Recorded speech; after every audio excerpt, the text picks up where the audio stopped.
com temor e tremor, hoje eu gostaria de falar de um segundo ponto muitíssimo importante. Eu gostaria de orientar os irmãos a respeito de política. Meu querido irmão, nós vamos dar início no ano que vem a um período de eleição mais uma vez. E o que eu tenho percebido de alguns irmãos são excessos quanto ao relacionamento que se tem com alguém que pensa de maneira diferente. A Igreja Redenção, ela não vai abordar a política conforme as outras igrejas da nossa cidade abordam. Você nunca verá um vereador aqui à frente, um candidato a vereador. Você nunca verá um candidato a prefeito aqui à frente. No período eleitoral, você não vai ver aqui pessoas que querem alcançar, galgar esses trabalhos públicos aqui na frente. A Igreja Redenção não dará palanque para políticos, ok? Mas, todavia, entretanto, a igreja, ela também tem um caráter profético. Meus irmãos, nós não temos políticos de estimação. A igreja, ela tem um caráter profético. O que isso quer dizer? Isso quer dizer que nós criticamos governos quando eles pecam. Assim como João Batista criticou, assim como os profetas do Antigo Testamento criticaram os reis, nós criticamos pecados governamentais. Nós criticamos o governo Lula, sim. Nós criticamos o governo Bolsonaro, sim. Deixa eu te falar uma coisa, meu irmão. Se você deixa de ter comunhão com o seu irmão porque ele pensa politicamente diferente de você, você levantou um ídolo na sua vida. Se ao criticar o Lula, você que é eleitor da esquerda de Lula, você se afasta dos seus irmãos por pensarem diferente, Lula é o seu ídolo, Lula é o seu Deus. Se você é eleitor do Bolsonaro de direita e quando você recebe críticas ao governo Bolsonaro, se você afasta o seu irmão de você por causa disso, Bolsonaro é o seu Deus. Bolsonaro é o seu ídolo. Nós da Igreja Redenção não vamos criar ídolos políticos. Nós criticamos ambos os lados. E igreja, meu irmão, ela tem essa função profética de denúncia. E nós faremos isso e cumpriremos a nossa vocação. Aí às vezes você pode falar assim, Paulo, então eu não vou mais à sua igreja. Meu irmão, que Deus te abençoe em outra então. Porque aqui o caráter profético da Igreja Redenção acontecerá e nós não nos calaremos diante de barbáries e pecados governamentais. Amém, irmão? Portanto, meu querido irmão, se o seu irmão pensa diferente de você politicamente, você tem a obrigação de amá-lo mesmo assim, de estar junto, ouvindo opiniões contrárias, que talvez você não concorde, mas ele é seu irmão. E ele tem o direito de pensar diferente, ele tem o direito de criticar, ele é livre. Por mais errado que aparentemente ele possa estar, ou não, ele é seu irmão. E você deve amá-lo por causa disso. Derrube o ídolo político no seu coração. Amém, meu irmão? O nosso rei é Jesus o Cristo. E ele há de voltar e governar todas as nações. Ele há de colocar de joelho Lula, Bolsonaro, seja quem for. Todos se ajoelharão diante do nosso Rei, pois Ele é o Rei dos Reis e Senhor dos Senhores. Amém, meus irmãos? Bom, dito isso, fique de pé. Você que pode. Você que não tem condições, dificuldades, se quiser ficar sentado, não tem problema nenhum. Abra sua Bíblia no livro de Marcos, no capítulo de número 7, no verso de número 24.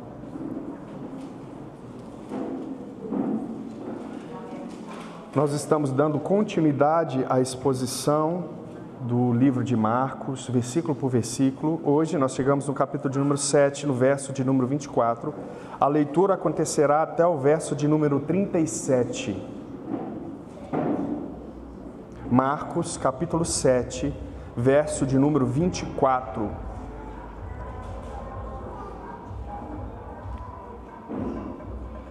Marcos, capítulo 7, verso de número 24. Amém? Acompanhe comigo, por gentileza. Levantando-se, partiu dali para as terras de Tiro e Sidom. Tendo entrado numa casa, queria que ninguém o soubesse, No entanto, não pôde ocultar-se, porque uma mulher cuja filhinha estava possessa de espírito imundo, tendo ouvido a respeito dele, veio e prostrou-se-lhes aos pés. Esta mulher era grega, de origem cirofenícia, e rogava-lhe que expelisse de sua filha o demônio. Mas Jesus lhe disse: deixa primeiro que se fartem os filhos, porque não é bom tomar o pão dos filhos e lançá-lo aos cachorrinhos. Ela, porém, lhe respondeu: sim, Senhor, mas os cachorrinhos debaixo da mesa comem das migalhas das crianças. Então lhes disse: por causa dessa palavra, podes ir, o demônio já saiu de sua filha. Voltando ela para casa, achou a menina sobre a cama, pois o demônio a deixara. De novo, se retirou das terras de Tiro e foi para Sidom, até o mar da Galileia, através do território de Decápolis. Então, lhe trouxeram um surdo e gago, e lhe suplicaram que impusesse as mãos sobre ele. Jesus, tirando-o da multidão à parte, pôs-lhes os dedos nos ouvidos e lhe tocou a língua com saliva. Depois, erguendo os olhos ao céu, suspirou e disse: Efatá, que quer dizer, abre-te. Abriram-se-lhe os ouvidos, e logo se lhe soltou o empecilho da língua, e falava desembaraçadamente. Mas lhes ordenou que a ninguém o dissessem. Contudo, quanto mais recomendava, tanto mais eles o divulgavam. Maravilhavam-se sobremaneira, dizendo: tudo ele tem feito esplendidamente. Não somente faz ouvir os surdos, como também falar os mudos. Amém? Só até aí? Feche os seus olhos. Eu gostaria que você, nessa oração, suplicasse ao Senhor para falar com você. Are essa terra aí, para que essa semente possa cair em solo fértil. Sonde o seu coração e peça ajuda ao Senhor nessa manhã. Pai, em nome de Jesus, esse é o momento em que o Senhor, Deus, expõe os nossos corações. Esse é o momento em que o Senhor fala poderosamente a nós. E nós clamamos ao Senhor para que o Senhor possa falar poderosamente conosco, em nome de Jesus. Em nome do Teu Filho, Senhor, que essa palavra seja plantada em solo fértil.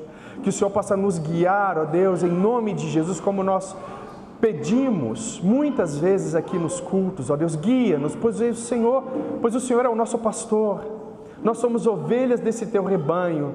E pedimos ao Senhor que o Senhor possa nos ajudar neste momento e falar de maneira poderosa aos nossos corações, em nome de Jesus. Amém. Podem se sentar, meus irmãos.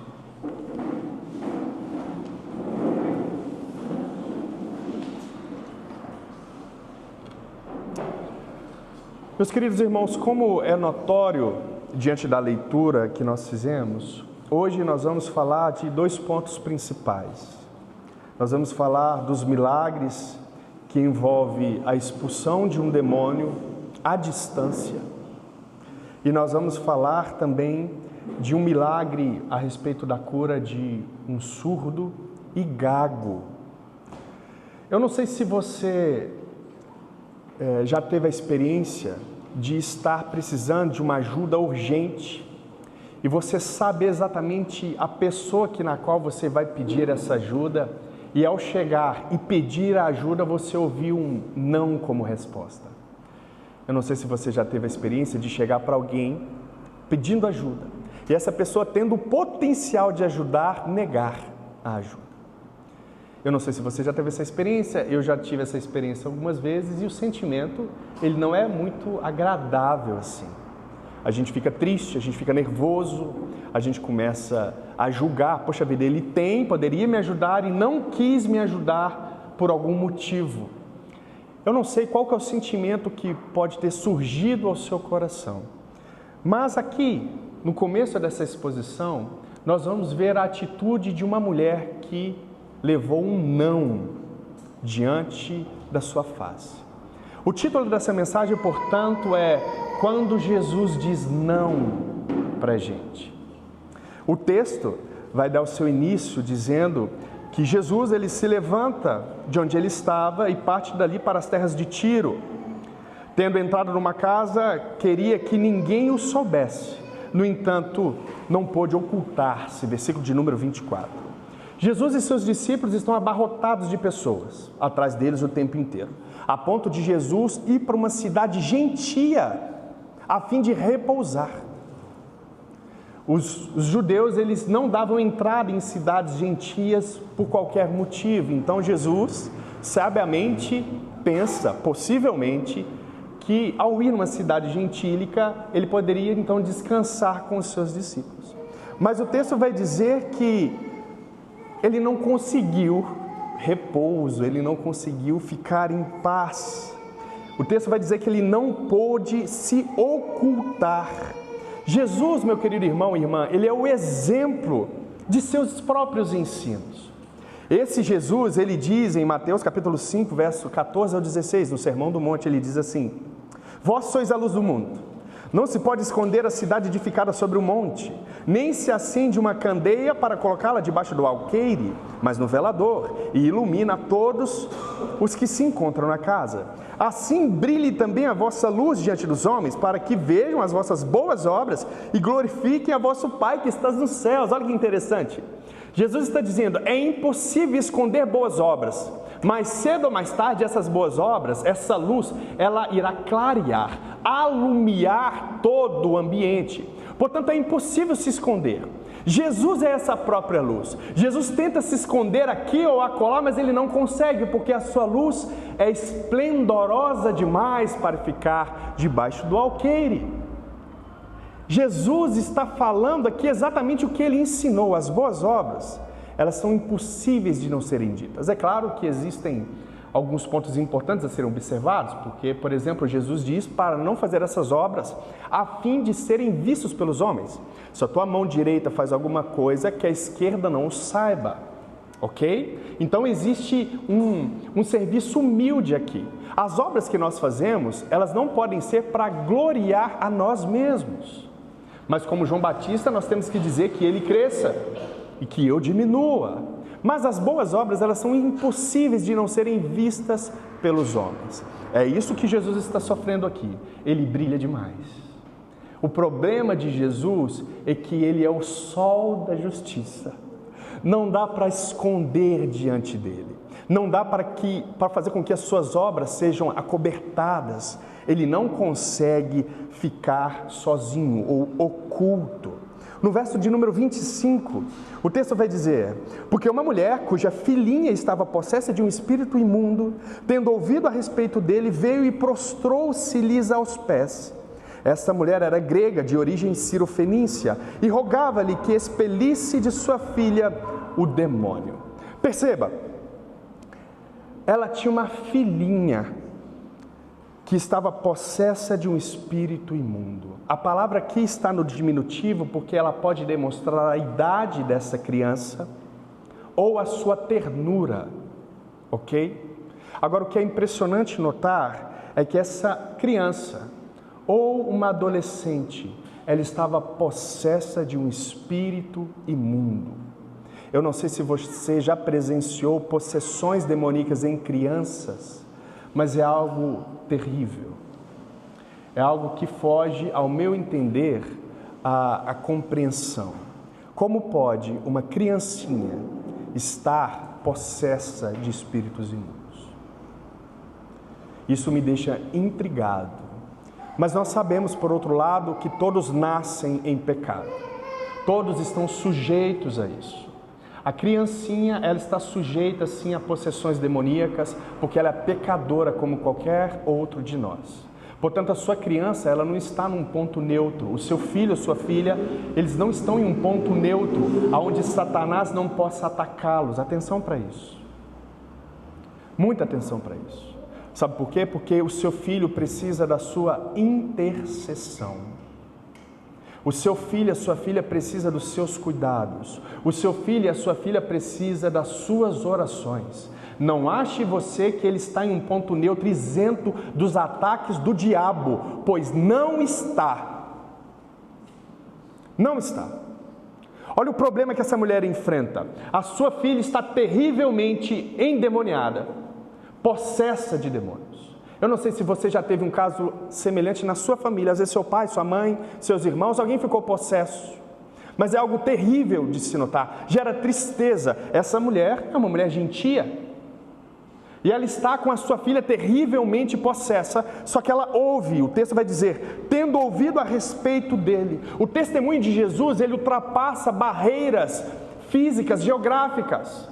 O testemunho de Jesus ultrapassa fronteiras étnicas, a ponto dessa mulher, que é uma mulher gentia, ouvir a respeito dele. Quando Jesus entra em Tiro de maneira proposital, diante dos decretos insondáveis do Senhor, dos cuidados de Deus, essa mulher percebe que Jesus está no seu território.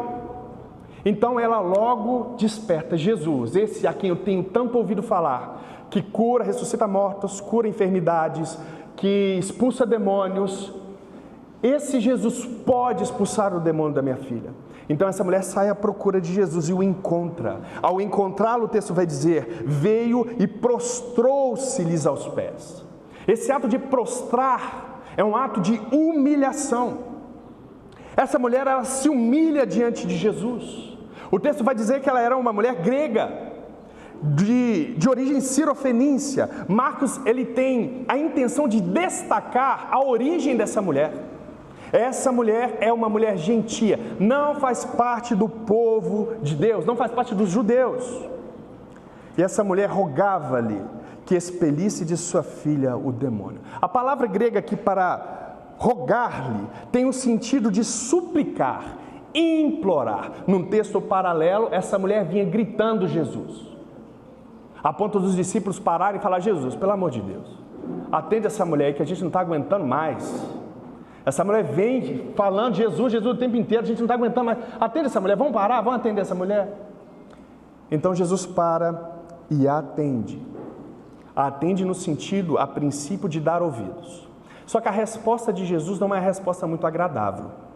Jesus vai dizer no verso de número 27, mas Jesus lhe disse, deixa primeiro que se fartem os filhos, porque não é bom tomar o pão dos filhos e lançá-los aos cachorrinhos. Ela, porém, lhe respondeu, sim, Senhor, mas os cachorrinhos debaixo da mesa comem das migalhas das crianças. Então lhe disse, por causa dessa palavra, podes ir, o demônio já saiu de sua filha. Voltando ela para casa, chamou a menina sobre a cama, pois o demônio a deixara. Aqui nós temos o primeiro não de Jesus apresentado.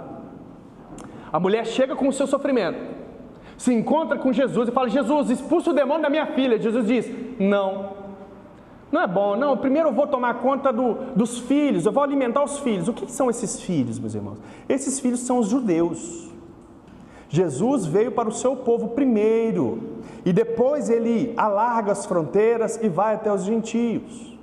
E ele cura muitos gentios na sua missão, apontando assim para um reinado muito maior do que o reinado dos judeus, cumprindo assim o que sempre foi a obrigação do povo judeu, de atrair para si todas as nações, cumprindo assim a profecia que Deus disse a Abraão, que ele seria pai de muitas nações. Mas Jesus olha para essa mulher e lhe lança um não na face. Não vou curar sua filha, não. Jesus, você não está entendendo.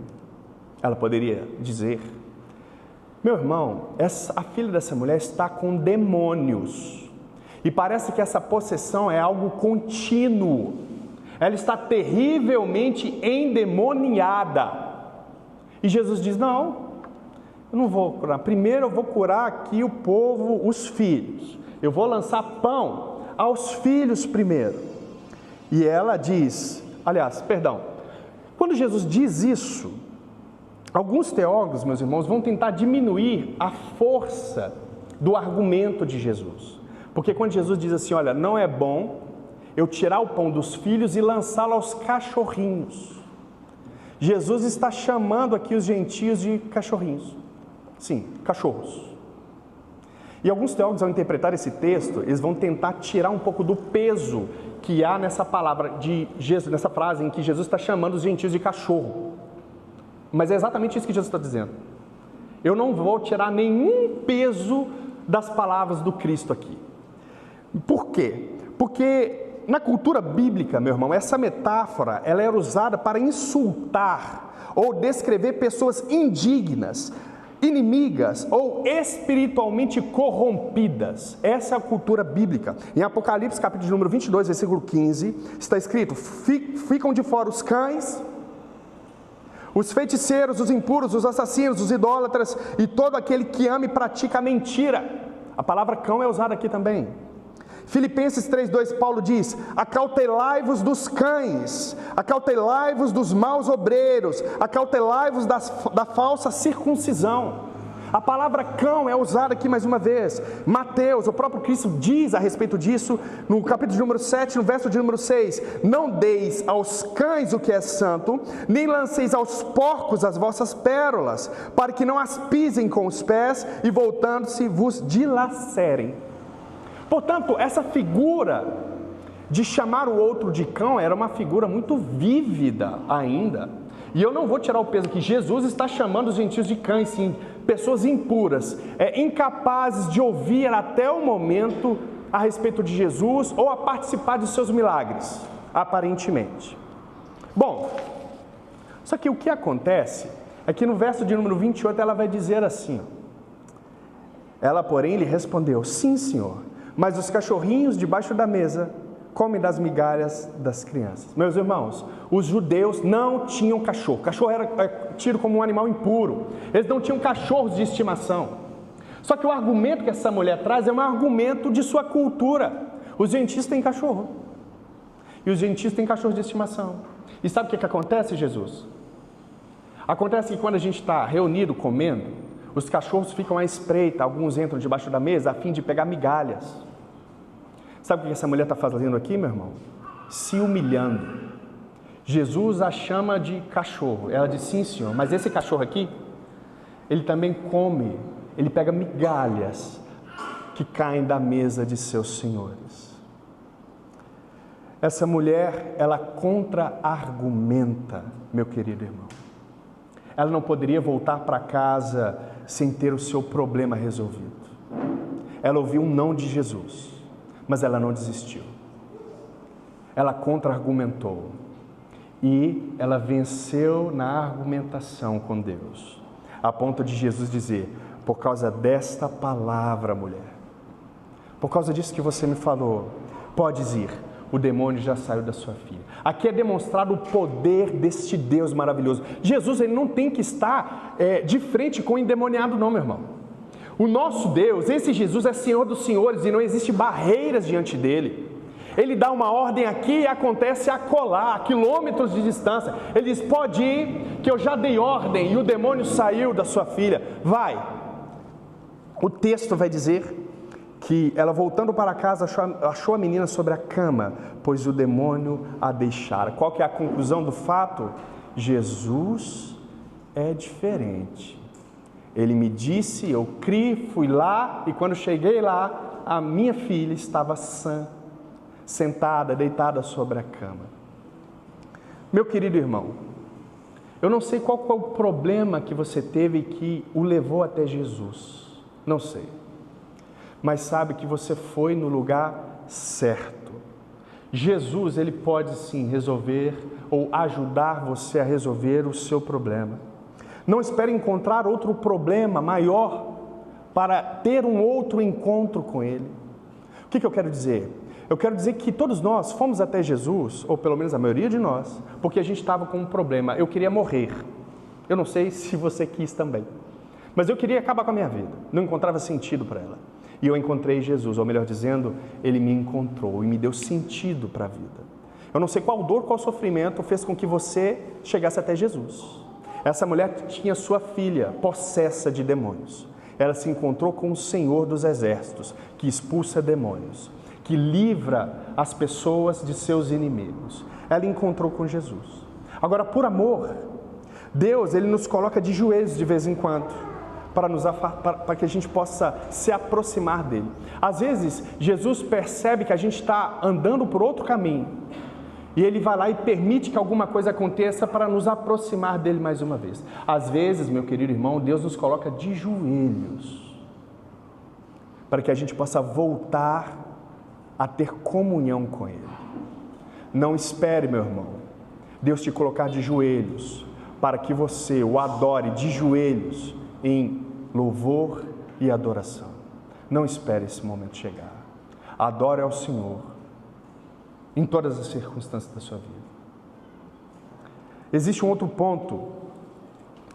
Alguns, eles desistem de orar quando eles não obtêm uma resposta satisfatória de Deus.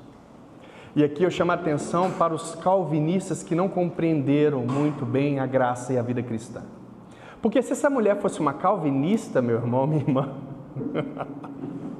ao ouvir o não de Jesus, se essa mulher fosse calvinista, ela diria: o Senhor falou, então amém, não vou insistir, já que o Senhor decretou, não, agora não, tem que lançar os pães aos filhos primeiro, aos cachorrinhos agora não, então tá bom, Jesus, eu vou obedecer então, e vou me afastar do Senhor, amém, vou ficar com a minha filha possessa, dentro de casa, vou cuidar da maneira que der.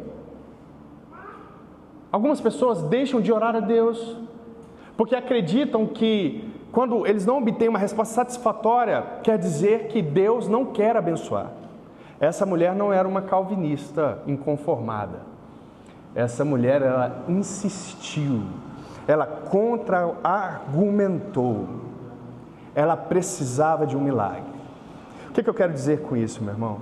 Eu quero dizer que Deus quer ser convencido. Deus às vezes fala um não para você, para que você insista em oração. Eu me lembro que quando o meu filho, no primeiro dia que ele nasceu, logo ele quase veio a morrer, e eu me lembro que eu em oração usei muitos argumentos para tentar convencer a Deus para salvar o meu filho. E me lembrava de exemplos bíblicos e Moisés, e enfim, eu passei por toda a história. Clamei, chorei, lamentei profundamente, até que as minhas forças se esvaíram, até que eu não consegui mais orar pelo meu filho. E graças a Deus, obviamente, o meu filho está aí, Deus, por graça, lhe manteve a vida. Mas eu me lembro que eu argumentei. E quando o meu filho estava numa incubadora, eu não me retive. Eu não disse que o Senhor faça a tua vontade, eu não disse isso não. Eu argumentei, falei: Senhor, salva o meu filho. Senhor, você lembra de Abraão, Isaque? Você lembra quando Abraão foi entregar Isaque e o Senhor aprove? Me lembrei de Salmos, quando o salmista diz: olha, na morte não há louvor. Eu disse: Deus, se o meu filho morrer, como ele louvará o teu nome? Deixa ele viver para que ele exalte o teu nome, glorifique o teu nome. Meu irmão, vinha argumentações na minha cabeça o tempo inteiro, e de joelhos eu clamei dia e noite pela vida do meu filho. Meu querido irmão, não desista quando aparentemente Deus disser para você não. Não desista, meu irmão, porque Deus, Ele quer ser convencido. Bata nessa porta até que ela venha se abrir. Busque isso até que você encontre. Não desista de orar. O que eu quero dizer com isso? Sabe essa família sua, tão complicada? Sabe os seus irmãos difíceis, pais difíceis? Não desista de orar por eles. Sabe aquele irmão que parece que tem demônio dentro dele? Pois é, meu irmão. Não desista de clamar a Deus pela vida dos seus parentes, porque o nosso Deus, mesmo estando longe, entre aspas, Ele pode dar uma ordem e mudar completamente a vida de seus familiares. Não desista de clamar pelos seus filhos, não desista de clamar pelos seus pais, pelos seus irmãos, não desista de orar por eles, porque o nosso Deus é misericordioso e Ele há de agir. Não desista. O nosso Deus é todo-poderoso, o nosso Deus é misericordioso, compassivo, o nosso Deus é longânimo e Ele salva, assim como Ele salvou a vida dessa criança. Não deixe de orar pela conversão de seus parentes. Amém, meus irmãos? O segundo ponto, verso de número 31. De novo, se retirou das terras de Tiro e foi para Sidom, até o mar da Galileia, através do território de Decápolis. Então lhe trouxeram um surdo e gago e lhe suplicaram que impusesse as mãos sobre ele. Esse texto, ele vai falar a respeito de algo interessante também, porque no começo dele vai dizer que lhe trouxeram um surdo e gago. Quem trouxe? Aqui não é dado nomes, possivelmente alguns familiares, talvez alguns amigos. E esses amigos ou familiares não somente levaram esse surdo, esse gago até Jesus, mas como também eles suplicaram que impusesse as mãos sobre ele. Houve também uma súplica aqui. E você sabe o que é uma súplica? Uma súplica é uma oração contínua, repetitiva. Assim como essa mulher sai correndo atrás de Jesus, aqui esses amigos, possivelmente, ou familiares, suplicam a Jesus também. Isso nos faz aprender alguma coisa também, meu irmão. Porque não é só os seus familiares que estão ao seu campo de visão precisando de ajuda, não. Os seus amigos também estão. Os seus amigos também precisam de ajuda. Os seus amigos também precisam de orações intercessórias. Os seus amigos também precisam de Deus. Esses amigos levaram esse surdo.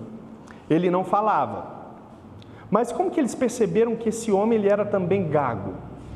O texto vai dizer mais à frente que Jesus tira uma presa que estava em sua língua. Mas um surdo de nascença, ele não fala porque ele não escuta palavras, não tem como ele pronunciar essas palavras. Então, possivelmente, este homem veio a ficar surdo durante a sua vida.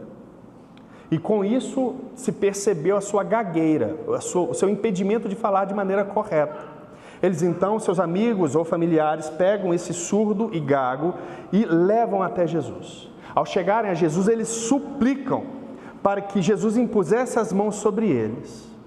E mais uma vez aqui aparece a palavra suplicar, o que é interessante. Você, nós temos que suplicar ao Senhor constantemente a favor de nossos familiares e a favor de nossos amigos. Nós precisamos disso. A igreja é essa comunhão.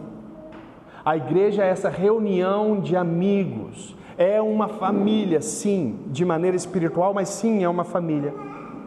Verso de número 33. Jesus, tirando-o da multidão, à parte, pôs-lhe os dedos nos ouvidos e lhe tocou a língua com saliva. Essa parte, ela é interessante porque ela nos faz lembrar do início da criação. Ela traz figuras que nos faz, de maneira criativa, imaginar o começo da criação. Jesus pega esse gago, esse surdo e gago, coloca-o à parte com os seus amigos e coloca a mão sobre os ouvidos dele.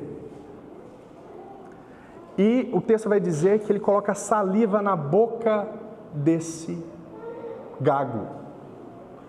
A gente não sabe se Jesus cuspiu nos dedos e tocou com os dedos a língua, os lábios desse mudo, ou se Jesus deu um beijo nesse homem. A gente não sabe a maneira como aconteceu. Deixa eu abrir uma aspas aqui e eu vou fechar essas aspas. Abre aspas. Existem muita loucura no mundo gospel aí, meu irmão. Eu já vi vídeos de pastores bebendo água e cuspindo no povo assim.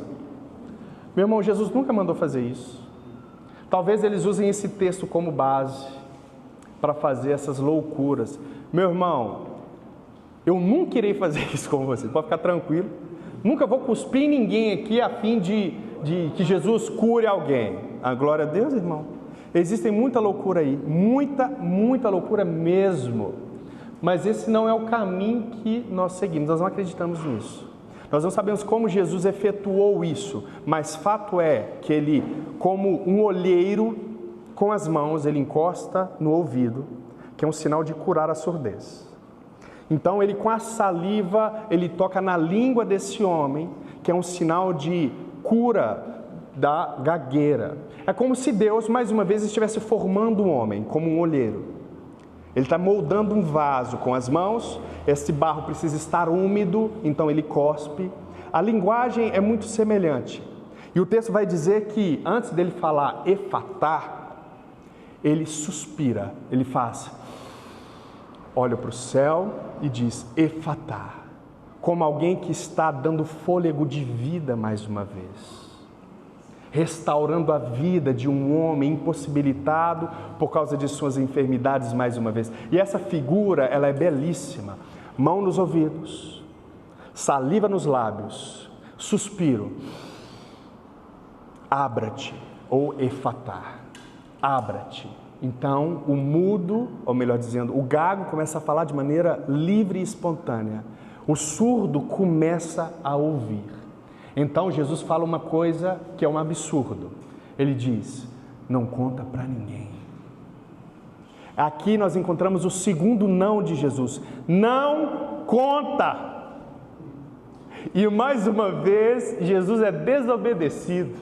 A mulher diz, Jesus diz para a mulher, não é bom pegar esse pão e dar para você, cachorro. E a mulher desobedece, a mulher contra-argumenta. Aqui Jesus fala, não conta para ninguém. E o homem, mais uma vez, não consegue se conter. Imagine a alegria. Eu não sei se você já foi alvo do milagre de Deus. Às vezes Deus te curou de alguma enfermidade extremamente terrível. Mas, meu irmão, é impossível se manter calado diante da cura de uma audição. É impossível se manter calado. A alegria é tanta que não dá para a gente se conter diante da alegria de ouvir de novo, de ver de novo, de falar de novo. E não só Jesus diz ao gago e surdo, mas ele também diz aos amigos, porque está no plural o texto. E lhes disseram para não contar a ninguém, mas eles não conseguem se conter. Então eles começam a espalhar para todas as pessoas que aquele surdo e aquele gago tinha voltado a ouvir e voltado a falar. O texto, no verso de número 37, vai dizer, maravilharam-se de sobremaneira, dizendo, ele tem feito esplendidamente bem.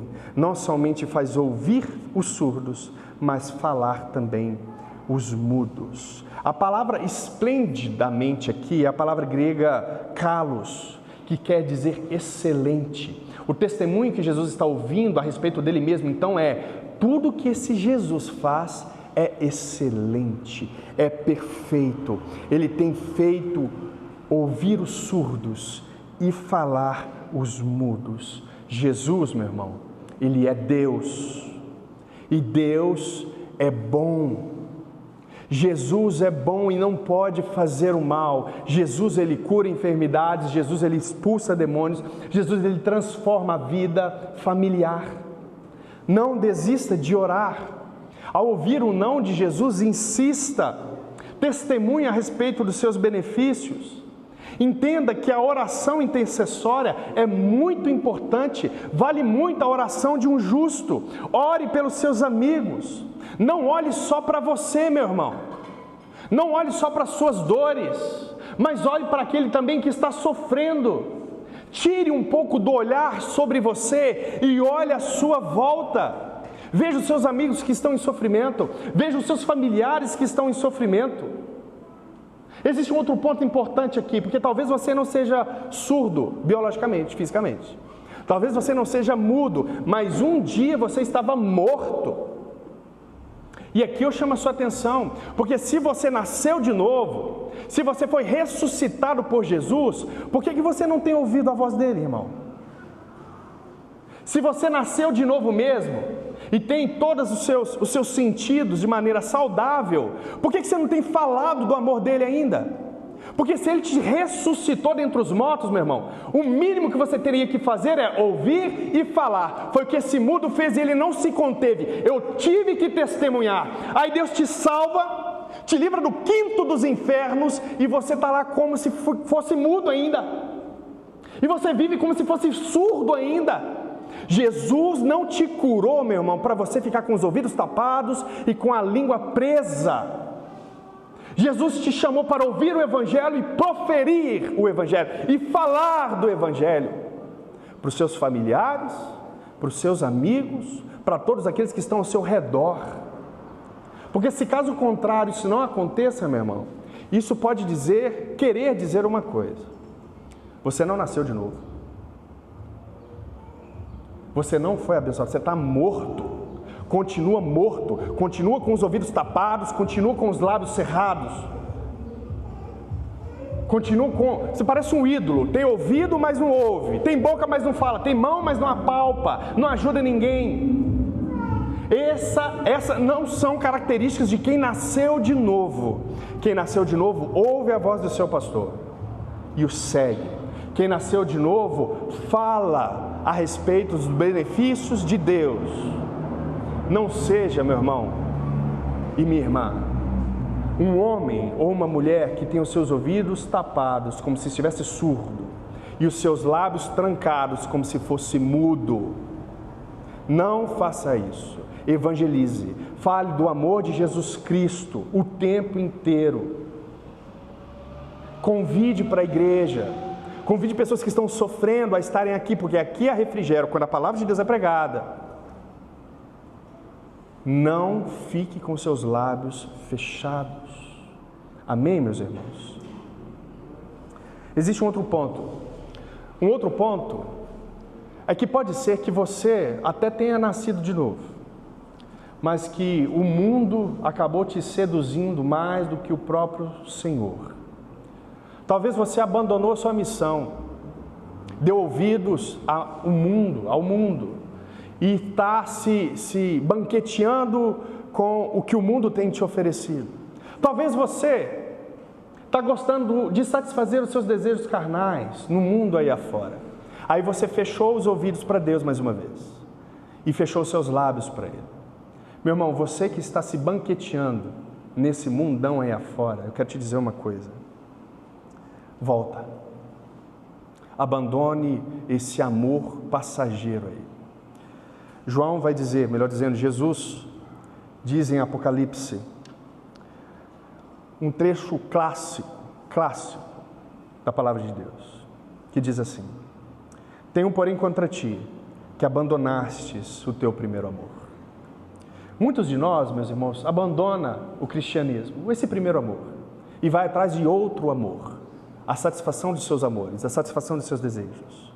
Mas Jesus diz assim: lembra-te, pois, aonde caístes, e arrependa-te, e volta à prática das primeiras obras. E se não, venho a ti, e removerei do seu lugar o teu candeeiro, caso não te arrependas. O Senhor te dá uma oportunidade, te dá 2 oportunidades, 3, 4. Ele é misericordioso, mas existe limite. Se você não se arrepender e voltar a praticar as boas obras que outrora você praticava, eu vou ir até você e vou tirar o candeeiro de diante de você. Eu vou tirar. Meu irmão e minha irmã, não brinque com Deus.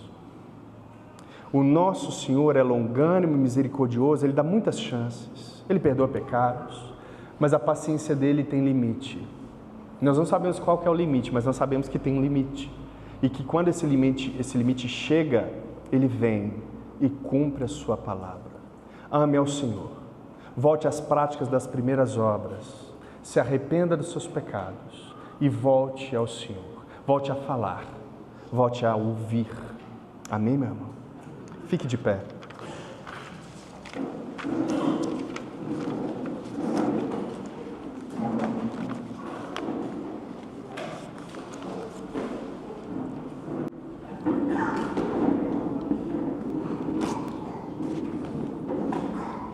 Eu gostaria que você orasse em favor de seus familiares agora.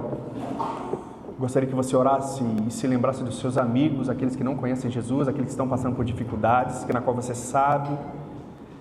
Eu gostaria que você orasse por você, para que a sua fé possa aumentar. Amém? Oremos ao Senhor.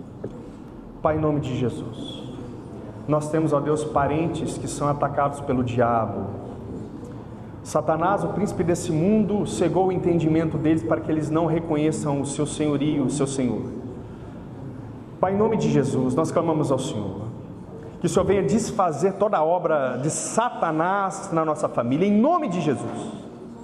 Vá de encontro, meu Pai querido, agora, dá a ordem, Senhor, porque Tu és o Senhor dos exércitos. Vai agora, Senhor, aonde eles estiverem, e expulse Satanás da vida deles. Liberte-os em nome de Jesus, quebre todo o grilhão, quebre toda a corrente, tudo aquilo que os aprisiona, ó Deus, em nome de Jesus.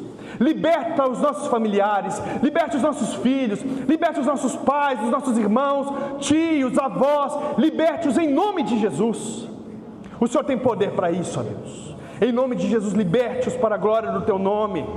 Liberte para que eles possam, ó Deus, clamar ao Senhor, para que eles possam louvar, engrandecer o Teu santo e bondoso nome, para que o Teu nome cresça, Deus, para que esse povo se dobre diante do Teu senhorio. Em nome de Jesus, liberte os nossos parentes para a glória do Teu nome, em nome de Jesus. Pai, em nome de Jesus, aquele amigo, Senhor, que eu trago à mente, que meus irmãos trazem à mente agora, que o Senhor possa curá-los também, Senhor. Que o Senhor possa desfazer toda cilada de Satanás, toda armadilha do demônio, todo buraco na qual eles estão, ó Deus, mas que o Senhor possa tirá-los desse lamaçal de pecado, que o Senhor possa restaurá-los em nome de Jesus, que o Senhor possa curá-los as enfermidades, que o Senhor possa ressuscitá-los, trazer-lhes a vida, lhes dar um novo nascimento, em nome de Jesus, uma vida abundante na presença do Senhor. Em nome de Jesus, façam com que eles ouçam a Tua voz, façam com que eles falem arrependidos, ó Deus, e glorifiquem o Teu nome com os lábios, em nome de Jesus Cristo. E meu Pai querido, em nome de Jesus, não nos faça perder esse primeiro amor. Nos faça voltar, ó Deus, e identificar aonde nós tropeçamos, aonde foi que nós caímos, por que nós recuamos, se de fato nós temos amado mais os prazeres deste mundo, as riquezas, os desejos carnais, do que ao Senhor. Nos faça perceber aonde caímos, para que a gente possa, ó Deus, identificar esse erro e não cometê-lo mais uma vez, e voltar a praticar as velhas obras, essas obras de amor, a voltar ao primeiro amor. Não nos deixe, ó Deus, andar como ovelhas desgarradas. Não tire de nós, ó Deus, o Teu Espírito, mas nos leve, ó Deus, ao arrependimento, em nome de Jesus. Nos faça cumprir a missão, para a glória do Teu santo e bondoso nome, em nome de Jesus. Levante suas mãos. Que a graça de nosso Senhor Jesus Cristo, e o amor de Deus, o nosso Pai, e as doces consolações do Espírito sejam com cada um de nós, em nome de Jesus. Amém e amém. Vão em paz, que Deus os abençoe. Cumprimente esse irmão que está do seu lado, em nome de Jesus, e que Deus te abençoe e te dê uma boa semana.